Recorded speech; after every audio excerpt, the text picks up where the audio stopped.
Moi c'est Maud, j'ai 23 ans et je vis à Wellington qui est en Nouvelle-Zélande. Comment je suis arrivée ici? Il se trouve qu'en fait j'avais fini mes études en France et du coup je me suis dit ok, j'ai pas envie de travailler maintenant, j'ai mon diplôme, je veux me prendre une année pour moi, pour prendre en maturité et voilà, apprendre peut-être un peu mieux à me connaître avant de me lancer dans le monde du travail. Du coup on s'est dit bah, pourquoi pas la Nouvelle-Zélande. J'étais avec un PVT et il se trouve que sur mon chemin j'ai rencontré mon amoureux qui est néo-zélandais. De fil en aiguille, j'ai décidé de rester en Nouvelle-Zélande. Le premier qui m'a marqué, je dirais le Cameroun la première fois. Parce que j'étais petite, j'avais 8 ans à peu près.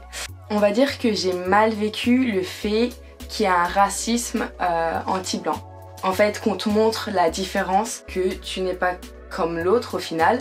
Parce que moi j'ai toujours cru en fait dans ma tête et que c'est quelque chose qui est fort en moi. Tu vois, je me dis on est tous pareils, voilà. Je m'attendais pas du tout à ça en fait et j'étais étonnée, un peu dégoûtée, un peu de la peur aussi parce que les gens ils viennent te voir avec des intérêts derrière. En fait j'ai détesté ce pays. Le premier voyage vraiment j'étais... La deuxième fois en fait ça a été un voyage génial. Au Cameroun, tu vois, le même, je suis retournée dans des endroits où j'avais déjà été avant. Fait de revenir 10 ans après, avec d'autres gens, être accompagnée avec des Camerounais tout le temps, H24 avec eux, on vivait avec eux, on dormait avec eux, dans une bonne ambiance et tu te sens en sécurité, tu vois, quand t'as des gens qui connaissent le pays, qui sont avec toi, etc. C'est ça. Donc en fait, ça s'est super bien passé, c'était génial. Enfin, tu as un peu une sorte de réconciliation avec ce que t'avais vécu avant, enfin... Tu traverses, on va dire, les clichés pour vraiment rentrer dans le je te rencontre avec ta culture. Quelles sont leurs opinions, tu vois, vraiment intérieures du fait de leur culture, etc. qui diffèrent avec les miennes. Et qu'est-ce que moi je peux leur apporter, qu'est-ce que eux surtout peuvent m'apporter. Je dirais qu'en partant, j'avais pas d'attente. Et en fait, c'est en venant ici, vraiment, où je me suis rendu compte que ça m'a apporté, en tout cas moi personnellement, une maturité, une autonomie. Vraiment c'est ça, c'est grandir dans un univers qui est pas le tien de base et découvrir des choses et être capable de t'adapter, tu vois, et de mettre de côté tes habitudes, etc. Et pourtant avec de la persévérance, j'ai quand même réussi à gagner de la confiance en moi, à gagner une reconnaissance de la part de mes patrons. Je me sens dans le positif maintenant et je me sens capable de faire plein de choses. Et c'est bête, mais j'avais jamais vraiment, on va dire, voyagé pour moi-même. Pour moi, si je voyage pas avec quelqu'un, je trouve pas ça intéressant. Et je me suis dit, allez-y, je vais me faire un voyage toute seule. Ce premier pas de, je fais quelque chose pour moi-même, j'aurais jamais fait en France. J'aurais jamais fait il y a 1 an. et c'est génial. J'ai l'impression que j'ai un peu passé une sorte d'étape. Je veux me faire plaisir à moi, je veux me découvrir moi. Et c'est une autre étape du voyage, je trouve. Je suis plutôt du style à tout vérifier et à être sûre de tout.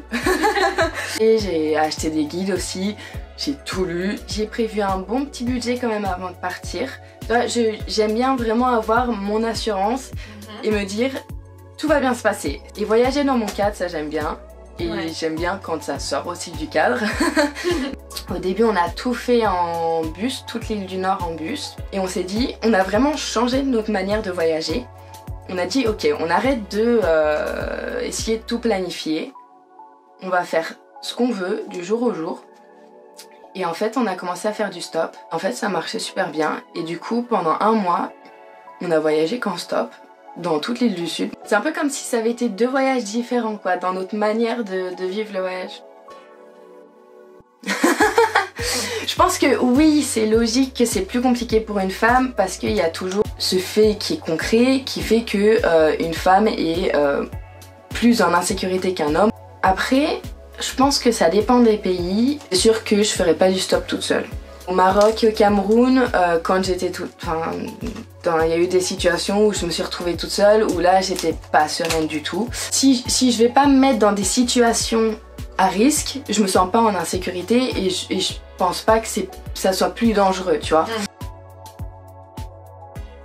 Alors je dirais qu'au niveau confort, je suis peut-être pas le bon exemple parce que du coup, de par le fait que j'ai fait du scoutisme depuis que j'ai à peu près 8 ans, j'ai dormi sous tente un nombre innombrable de fois. Pareil, le sac, tu mets pas toutes tes affaires dedans. À faire bien un sac avec des trucs utiles et toutes les choses inutiles, tu les vires. Moi, ça va pas me déranger de voyager un mois en camping. Si tu veux ton petit confort, tu peux l'avoir même si t'es pas dans un hôtel. Tu trouves des petites techniques si vraiment t'as besoin, quoi. C'est pas facile. La Nouvelle-Zélande, comme l'Amérique ou comme d'autres pays, c'est un peu ça. C'est très amical au premier abord. C'est vraiment, tu te sens accueilli, c'est très chaleureux. Mais après, pour te faire vraiment concrètement, vraiment des vrais amis, c'est beaucoup plus compliqué. J'ai de la chance parce que je bosse dans un backpack. C'est-à-dire que je rencontre beaucoup d'étrangers qui sont aussi en working holiday visa. Et là, l'ambiance, enfin, l'idée, tu vois, l'atmosphère dans laquelle t'es, c'est que tu te crées des affinités très rapidement, très fortes, parce que du coup t'es en voyage, t'es loin de ta famille, etc. Donc les amitiés sont, je trouve, très intenses, surtout que tu sais que les gens vont partir, tu vas peut-être jamais les revoir. Je me sens bien ici, donc j'ai pas non plus des coups de blues très souvent. La rencontre.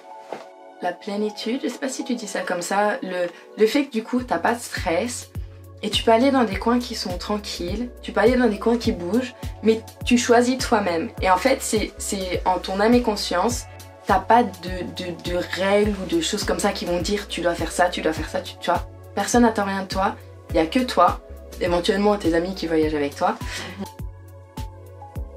Peut-être la solitude, parfois, même si ça a du bon quand même parfois. J'aime pas en fait la chaleur, je trouve que ça ramollit et du coup ça me donne envie de rien faire. Alors que l'hiver j'aime bien et je trouve les paysages super beaux avec de la neige, mais vraiment. Court si tu veux découvrir, je dirais la culture dans le sens bâtiment, etc. Long si tu veux plus voyager dans le sens découvrir des paysages, rencontrer des personnes vraiment. J'ai presque tout tenté, j'ai tenté hôtel, voiture, van, backpacker, auberge de jeunesse. J'aime beaucoup le couchsurfing parce que tu passes vraiment un moment avec des personnes. Là, à ce moment-là, tu es vraiment en immersion avec les Kiwis et c'est génial, ils veulent te montrer des choses, ils veulent te faire découvrir des trucs. Donc, j'irai Las Vegas parce que c'était complètement un autre monde. Tu sais tout ce qui se passe derrière, tu sais que c'est une ville, tu vois, qui est remplie un peu de mauvaises ondes, tu vois, derrière, et tu sais tous les travers qu'il y a. Mais n'empêche que quand t'arrives, ou tu sors te balader la nuit, bah, ça t'en met plein la vue, quoi. C'est démesuré, c'est irréel, intemporel, je dirais. Je pense que c'est l'endroit le plus fou que j'ai visité. C'était au Cameroun, des barrages qui sont censés être contrôlés par les militaires. Mais en fait, c'est pas des vrais militaires. Enfin, dans la plupart des barrages, c'est pas des vrais militaires, c'est juste des gens qui ont récupéré des fusils, je ne sais trop où, en fait, qui te font payer une taxe. Il se trouve que nous, il nous avait arrêtés un jour. Donc, il avait son appareil photo qui était sorti. Le gars a voulu récupérer son appareil photo. Sauf qu'en fait, nous c'était notre seul appareil photo, on avait toutes les photos dedans, etc. Et donc il y a eu un gros quiproquo, le mec a commencé à être un peu agressif. La personne qui était en charge de nous a essayé de le temporiser, il s'est pris une baigne dans la gueule. Le mec avait quand même son fusil. Donc ça a été un petit peu compliqué sur le moment, on ne faisait pas trop les fiers. Hein. Nous on était à l'arrière du van, on fait ok, qu'est-ce qu'on fait? Est-ce qu'on laisse l'appareil photo? On les laisse gérer? On savait déjà que ça aurait plus mal se passer. Au final, on est parti fils à et avec l'appareil photo et on était bien contents. Voilà. Et j'irai accompagner. Même si j'ai découvert le voyager seul, je préfère toujours accompagner et découvrir des choses à deux ou à plusieurs. Je trouve ça épanouissant et tu peux partager avec les personnes. Donc, je dirais le tagine au Maroc. Et ils t'en font mais tellement bon. Oh, t'as le petit poulet, t'as les petits légumes, et tu vois vraiment, il t'ouvre le plat, tu ouvres la cloche et t'as toute la fumée, et t'as tout, t'as les odeurs, et tu te régales quoi. C'est ça. Pour avoir voyagé un sac à dos pas mal de fois, mais en fait ça m'a pas convenu parce que ça me bousillait le dos. Parce qu'en fait on se trimballait partout, mais en fait c'est pas forcément plus pratique. Donc au final j'ai craqué, je me suis acheté une valise. J'ai très envie d'aller au Japon parce que j'ai rencontré pas mal de Japonais ici et ils m'ont vendu leur pays, et déjà avant ça m'intéressait pas mal. C'est vraiment, je trouve, un pays extrême dans le sens où tu vas avoir, si tu vas à Tokyo, le summum de la technologie, etc. Et de l'autre côté, tu as les montagnes, la nature, les maisons traditionnelles. Et je trouve cette différence super intéressante. J'ai envie un peu quelque part, tu vois, de comprendre pourquoi ou de comment et comment est-ce que les gens vivent et comment ils arrivent à combiner les deux, tu vois, quand voilà. Et l'Islande, j'ai envie d'y retourner. Les paysages sont vraiment magnifiques, ça t'en met plein la vue et pareil, tu te sens apaisé. Forcément, il y a presque personne, donc tu vois, t'es tout seul, t'es tranquille. Je dirais la Nouvelle-Zélande pour des personnes qui ont encore jamais voyagé. Parce que quelque part, c'est quand même un pays qui ressemble un peu à la France, où c'est très agréable de voyager.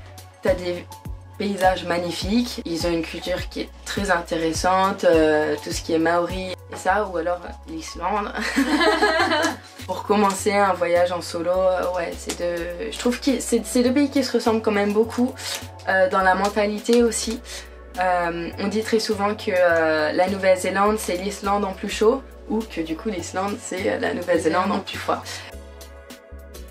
Je dirais, il y a beaucoup de gens qui disent quand tu pars à l'étranger, waouh c'est ouf, machin, t'es trop courageuse. Non, t'es pas courageuse, t'as peur aussi. Quoi qu'il arrive, tu vas toujours retomber sur tes pattes, de toute manière. Donc si t'as peur qu'il arrive des problèmes ou quoi, dans n'importe quelle mauvaise situation, tu vas toujours trouver une solution. Tu vas toujours te débrouiller. Ne t'inquiète pas, essaye, tente, vois comment ça se passe. Et n'aie pas peur parce que t'es une femme.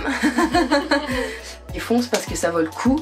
Si t'as peur de quitter, je sais pas moi, un travail ou quelque chose, dis-toi que de toute façon t'as qu'une seule vie et qu'il faut en profiter. Tu peux toujours découvrir plus de toi et du monde et de te nourrir de ça.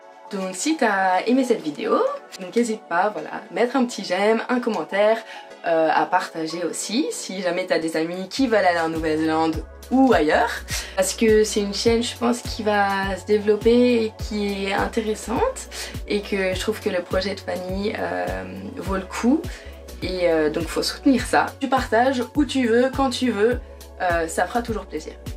Voilà.